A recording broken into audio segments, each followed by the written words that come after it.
Hey everybody, Doug here from 2 Plus Stuff, and today I'm going to be talking about the new campaign system, or I guess game system, Warcry Catacombs. Not so much the actual box set itself, like the way it comes bog standard with all the terrain stuff, but I mean like this as an actual game format.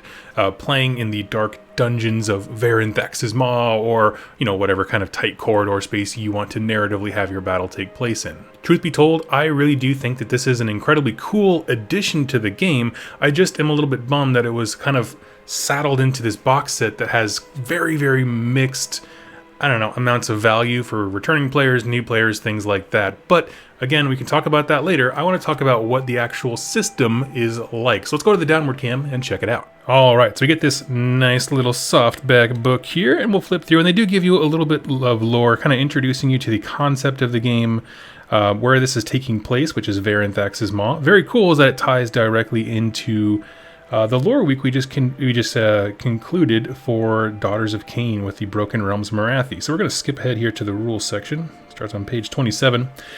Now, essentially, what this system is it allows you to recreate battles that are deep underground in tight corridors. Okay, and that's really the idea. It can be obviously thematically set in Sigmar, Maw, but it could just as easily represent a battle, quite frankly, anywhere. It could be the basement of a castle dungeon, the sewerways of a city, all that kind of stuff makes absolute and perfect sense.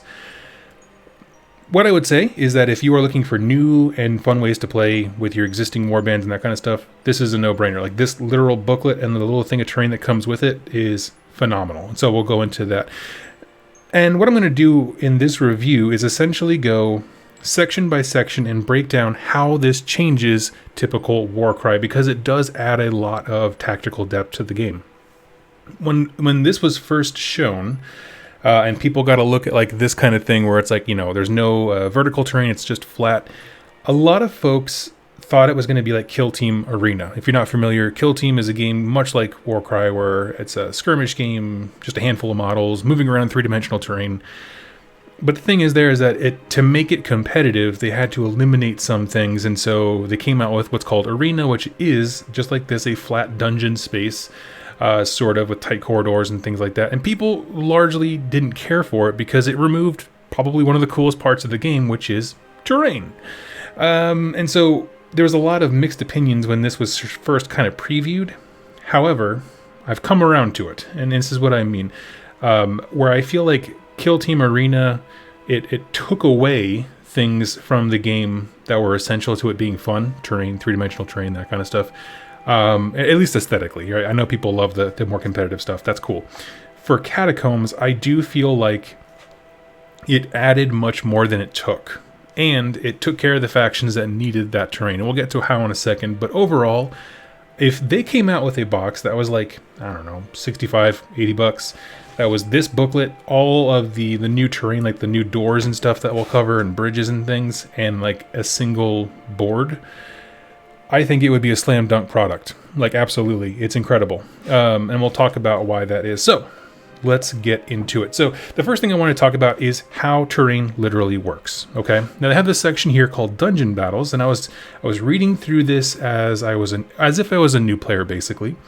And they essentially change the order in which you generate terrain and missions and that kind of stuff. And I was like, why? Why does it matter?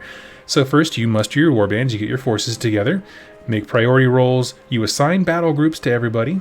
Okay, so you split them up into 3 groups, just like you do before. You pick a dungeon battlefield, so you're going to just decide which map you're playing on, basically. Generate battlefield cards, which is what the battlefield looks like in terms of terrain stuff. Set up the dungeon terrain, and resolve anything else that's going on with the battle. Okay, that's all pretty straightforward. It changes things up a smidge, but the reason this is really interesting is because when you go to setting up dungeon terrain, okay, in a dungeon battle, terrain is set up as follows. You set up bridges, and then you set up dungeon doors, and then a unique feature. And for all these, it's the player that has won the roll-off, right? So dungeon battlefields usually have 1 or more bridges over the pits. Set up any bridges as shown in the setup rules. The bridges are you're told where they go.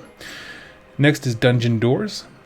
Starting with the player that won the priority roll, players take it in turns to set up 1 dungeon door on any dungeon doorway. Okay, and then that's all pictured inside the like the deployment map, that kind of thing.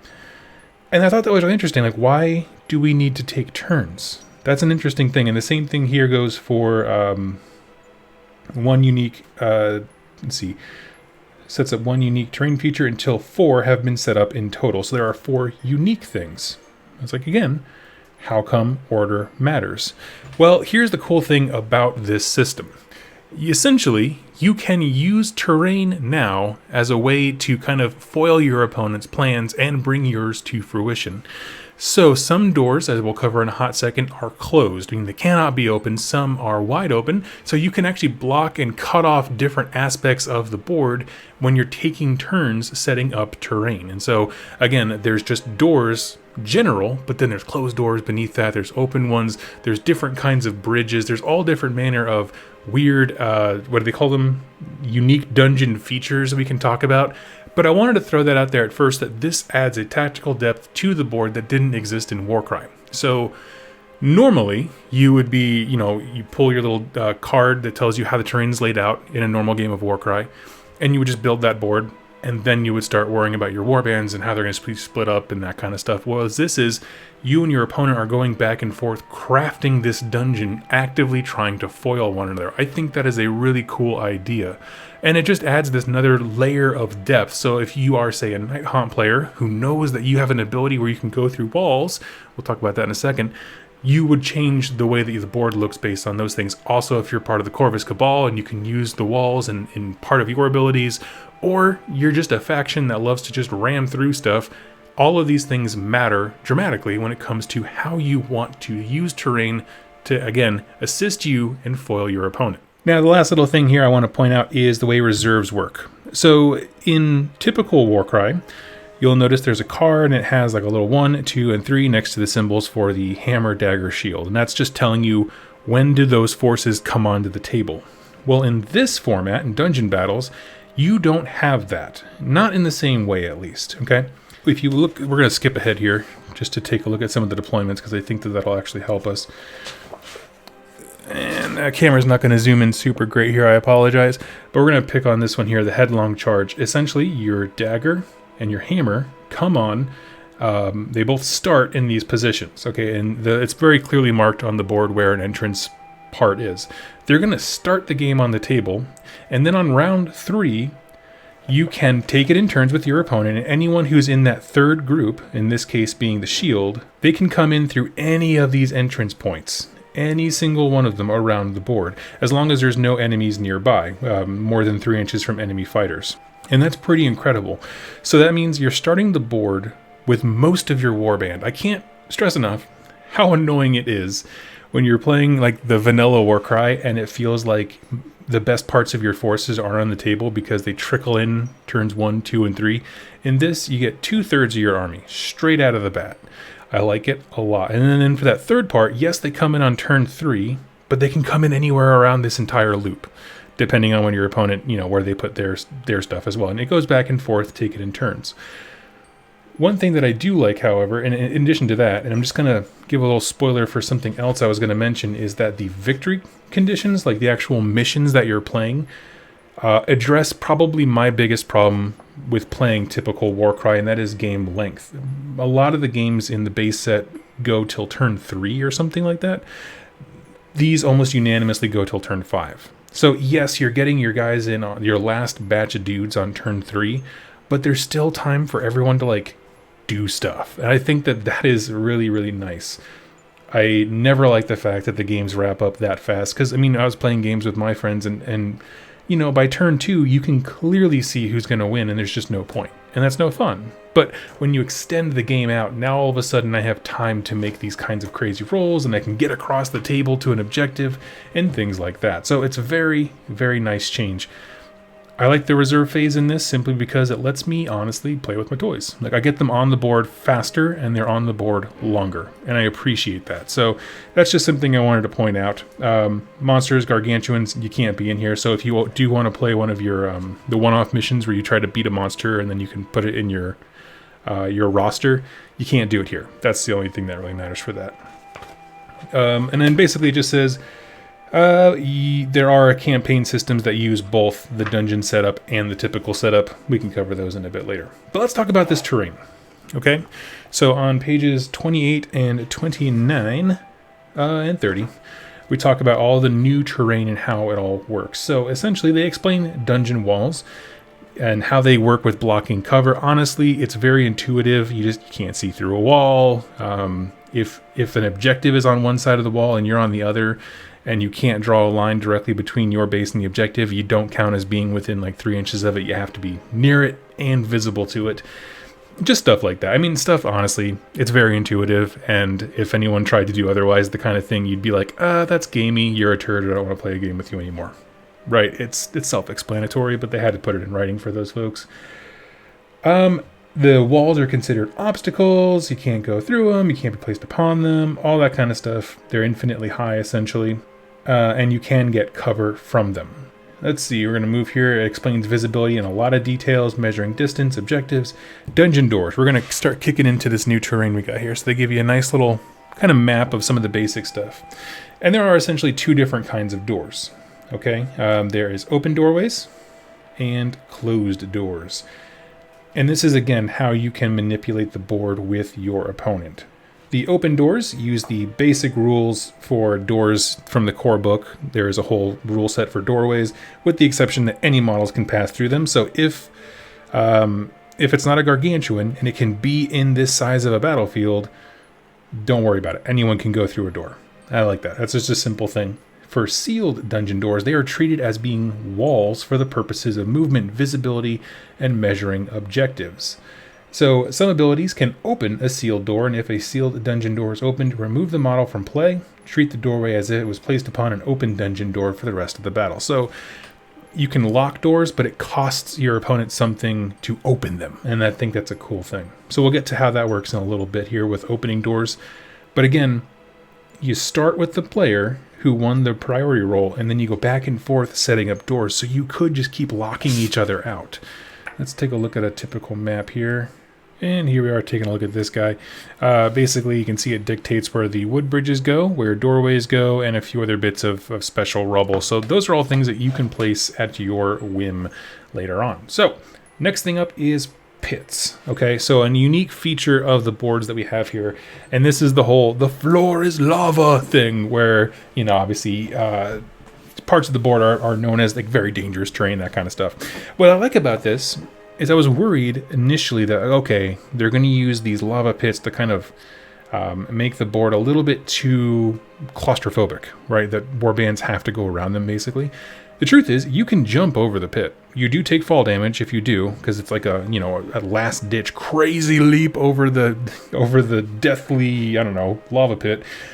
You do take fall damage, but you can cross it. However, if for any reason you are pushed, pulled, or knocked into the lava pit, like if the center of your base ends over a lava pit, your guy is insta-killed. No questions, no dice rolls, nothing. And I thought that was rad. So if your guy has enough speed that he can get over the terrain and then move a little bit, yeah, that's a good idea. Why not? Just take the little bit of damage and just kind of get across the board faster. However, if your guy only has enough movement to move across and you still end within half an inch of like the rim of the pit, like where the lava actually is, that's the kind of thing where the floor is considered a platform and the lava pit's considered a lower level. What that means is if you get hit or shot or whatever within a half an inch of the lava pit, you can fall into it just like you can fall off of terrain when you are being shot at in the normal game. So keep that in mind. So, you know, model placement around this thing is very, very important, but I love that they made it straight up deadly. Like you just fall and you just die. That's all there is to it. And then there's a little bit of a rule here, like if he's carrying a treasure token or something like that, it just goes pretty much to wherever you were about to fall off of the thing. Now, bridges are an interesting thing. And I'm not sure how relevant they're going to become, because I want to see, but essentially there are 2 kinds of bridges. There's metal and wood. Okay, we're going to talk about the metal ones first. Anytime a model finishes a move or disengage action with the center of their base on a metal bridge, after that action, roll a dice. On a 1, the bridge is said to be weakened. Okay, so you place the token next to it, making sure that it's weakened. The wooden bridges already start weakened. Okay, and this is going to become important here because the same rules apply to the wooden bridge. If somebody ends a move or disengage action with the center of their base on it, you roll a die. On a 1, weakened bridges collapse, and that's when you fall into the lava. And that you remove the bridge completely, and anyone who is on there is super dead. And I like that quite a bit. The fact that it's basically the difference between metal and wooden bridges, that the metal ones have almost like 1 extra life. They can roll a 1 and then they become weakened, and wooden bridges start weakened. So keep that in mind as you're trying to traverse. Even these bridges that lead over the lava still have a risk associated with them. And then we come to probably some of the cooler things is the unique dungeon features. And this is the one where you go back and forth until you have, I believe it said 4 of them on the table. And I think that's actually quite a bit. For a second, when I first read it, I read it as whoever won the priority roll chooses one, and that's just kind of the feature. But no, having that many is really interesting. So for example, you have the wall breach. It's essentially a collapsed section of wall, which is right here, I believe, where it kind of negates an existing wall. Okay, it parts within ½ an inch of the wall breach are considered to be battlefield floor instead. So you can put this on literally any wall, and it opens it up. Obviously, excluding the game board edges. But that really does free up a lot of movement. That's a very important piece for armies that rely on mobility. The next one is the arms stash, which is the weapons here. Add 1 to the attacks characteristic of attack actions that have a range of 3 or less made by fighters within 1 inch of the arms stash. So you get a little bit of a super buff there. What I like about these is they do give buffs and debuffs, but it's to anyone nearby, and it acts sort of like these little area of effect abilities across the board that you can be smart and place for you or your opponent. So if I was playing a mission where I had to get like the token, where you have to pick up like the jewel or the token, whatever it is, and then like keep it, hold on to it for the rest of the game, I would grab it and then run as fast as I could over to one of these things so that if my opponent caught me, I would at least have more attacks to go throw at him. Next one is the Cursed Casket, which of course is the actual casket right here. I think it's funny. Roll a dice each time a fighter ends a move action or disengage action within 1 inch of the Cursed Casket. On a 1, allocate d6 damage to that fighter. Of course, it's only going to go off 14% of the time, but when it does, d6 is a lot in this game. It could outright kill a grot, I believe. No, I can't. They have more than ones than that, but it can put some serious licks in. The lever, which I believe is this little guy down here, number 4. The lever can only be set up within 1 inch of a sealed dungeon door. Interesting. A fighter within 1 inch of the lever can operate it as an action. If they do so, the player controlling the fighter picks one sealed dungeon door within 1 inch of the lever, and the dungeon door is open. If both lever models are set up, they can be set up within 1 inch of the same dungeon door feature. It's pretty intuitive here, right? You're activating the lever and it opens the door. But what that is doing is, if your opponent blocks off a way that you need to get through, they put a sealed door through a pathway that you deem as being mission critical, you can throw a lever next to it when it comes to that step of throwing down special terrain features or unique dungeon features, and it gives you a way to open that door. And so there are ways around it. It still costs you an action, which, for some factions is more harmful than others in terms of how many model counts and action economy and stuff, but it gives you a way to bypass those things. Now, what I do find curious here, right, if both level models are set up, they can be set up within 1 inch of the same dungeon door or different dungeon doors. What I find interesting is if you, and I'm gonna send this as an email to the FAQ, if you have more than one lever, do you need to have them both active to open the door? Because that would be really cool. Because say your opponent throws a closed door. You're like, okay, I need to get through there, so I throw a lever down, so I have a way of opening it. And then it comes to your opponent's turn to pick a unique dungeon feature, and they're like, actually, I need that sucker to stay closed, so I'm going to throw a lever on the other side so that knowing both have to be opened, it creates problems for my opponent. I'm curious. I'd kind of like for that to be the way it worked. Because even though it seems like you're negating abilities for each other, the truth of the matter is you only get 4 of these things, and some of these are really stinking good. And so you don't want to waste your choice on a lever if you've already wasted your choice on your dungeon door being sealed for your opponent. I'm just going to throw that out there. So, I like that quite a bit. I want to know more information on it. Next is the Shattered Pillars, which are 5 right here in the bottom, just a little bit of scatter terrain. Each of the 2 models that make up the Shattered Pillars can be set up anywhere on the battlefield floor, more than 1 inches from any doorways, bridges, or unique dungeon features. Each model is treated both as an obstacle and low terrain. So that's basically all there is to it. It just breaks up the floor a little bit, adds something to it. Now the next one here is the Sewer, and this is one I foresee people are going to choose a lot in this game format. The Sewer is this big grate right here, and it says the Sewer is an entrance tunnel if there are no enemy fighters upon it. So remember, turn 3, when we're all rushing into this section, like, you know, we can pick any place on the map for your heroes to come. What you can do is add like a wild card of a deployment space. You can pick a point on the battlefield. And remember, these are tight corridors. Having the option to put different, you know, places of entry for your rest of your warband is awesome. And so I think that's probably the most potent one, because it just gives you a ton of deployment options. You would have this point, I think you would have already seen the mission by this point. Let's see. Battle plan cards, set up dungeon terrain. Yeah, so you can put the Sewer in response to whatever the mission is, and that makes it extremely powerful. And last is the Collapsed Doorway. Essentially, you can pick one open or sealed dungeon door, remove from the battlefield, and replace it with this. So it's the same thing as the Wall Breach, but it's for doors specifically. And I like that a lot. So again, a lot of these things do similar, but not quite the same. So you only have so many collapsed doorways. You get 2, I believe, levers. I think the only one that's totally uninteresting, to be honest with you, is the pillars. But even then, I would still put them on the table for free because they look cool. They like just add something to work with. The fact that it's an obstacle is cool, but it is low terrain, meaning they don't really impede much in the way of movement. So it is what it is.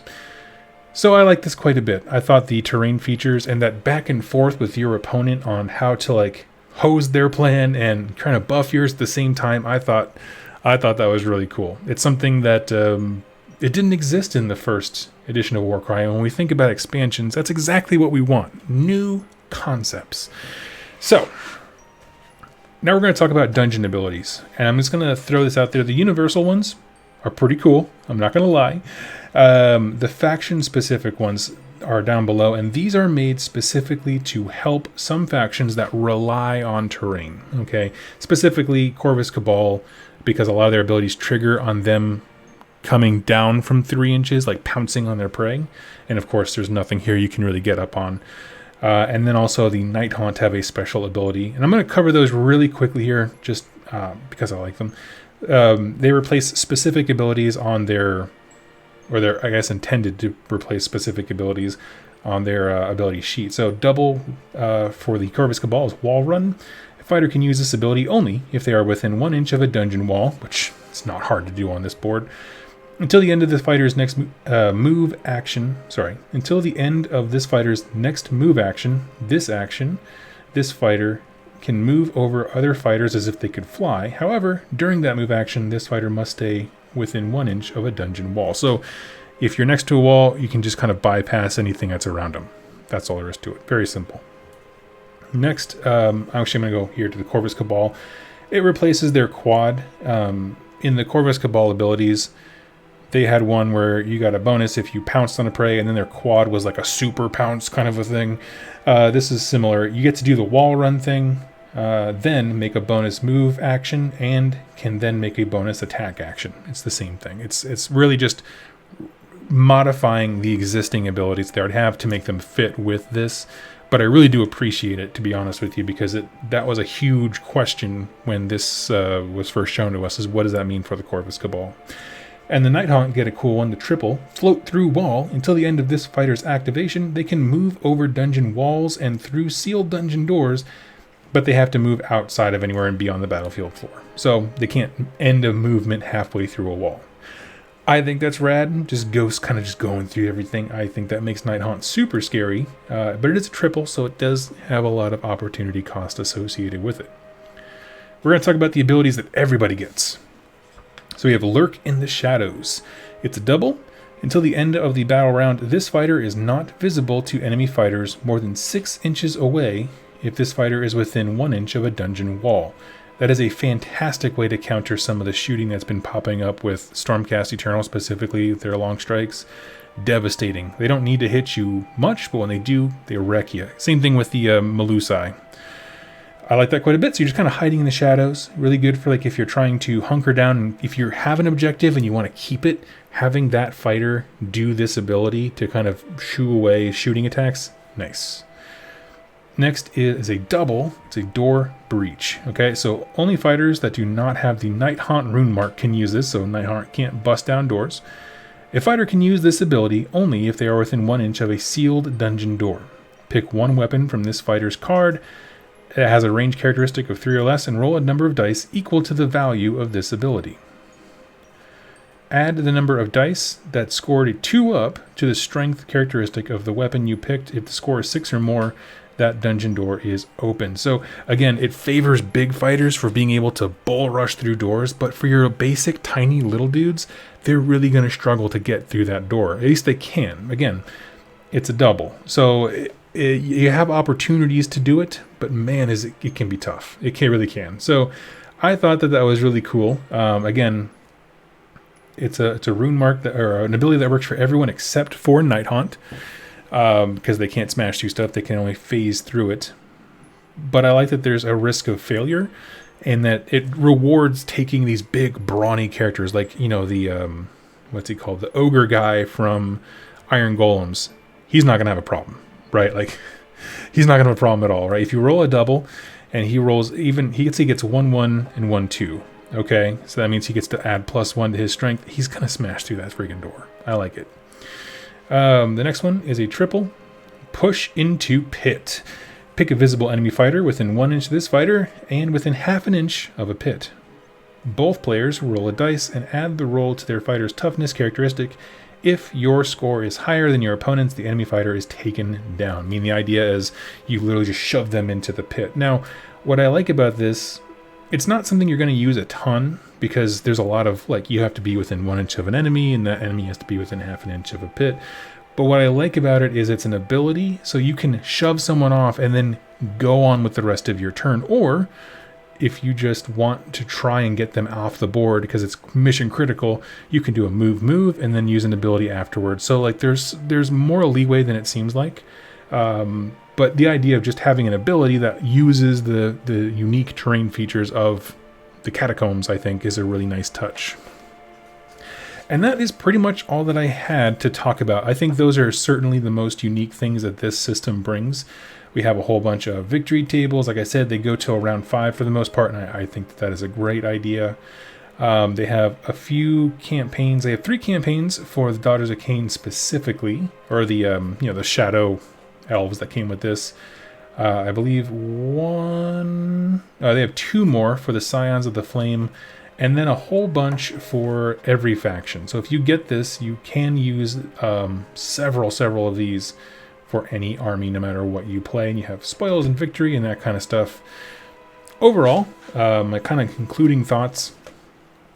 I'll be honest, I don't like the box set the way that it came out. By that, what I mean is, I think this booklet brings a lot of value and new concepts and fun ways to engage with your opponent, and a lot of back and forth when it comes to making the board and how to get across it and those kinds of things. It adds so much to the game, but unfortunately I feel like that was drowned out by, one, the price tag of this set. Just the sheer price tag of it. I think it was like $170 or something like that. I don't remember how much it was, but I split mine with a friend, so I didn't keep track. But the other part of it is simply that it included things that weren't relevant to this supplement. By that I mean it had, like, the other side of the board was a typical Warcry mat, and it had like half the terrain from the original set. It's like, but you didn't need any of that. You could have just given us a board that was double-sided with Catacombs, just the Catacombs terrain, and this little booklet for what? $85, you know what I mean? And it would have been a self-contained expansion that brought new ideas and concepts to the game that I think would be very rewarding. Like, that's all it had to be. But instead they decided to put it into a massive box set that had a scary price tag, and if you already played Warcry, it diminishes the value of what you got out of there simply because you already owned that terrain. You don't need the you know, the missions and the terrain deployments that are located in this book for core Warcry stuff. You already have that. So honestly, what I really think is that as a game format, Catacombs is a home run. Like, I think it adds new ideas, new strategy to the game, and breathes new life into it. And I can't wait. I'm actually having a buddy work on helping me build like a 3-dimensional one of these things, because I would love that so much instead of playing on the flat game board. So doing that.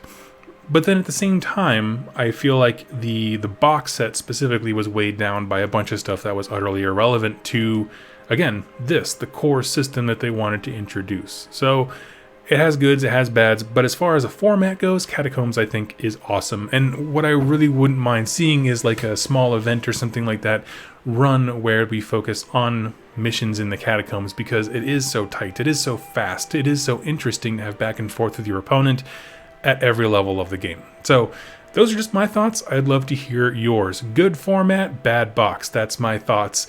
Let me know your thoughts in the comments down below. I look forward to reading them. Thank you all so much, and happy wargaming.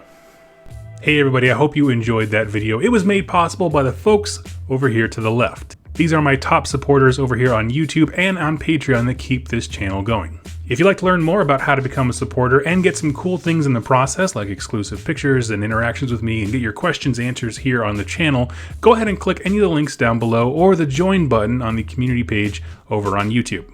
Regardless of your choice, I wanted to thank you so much for joining me with this video, and I look forward to seeing you in my next one. Happy wargaming.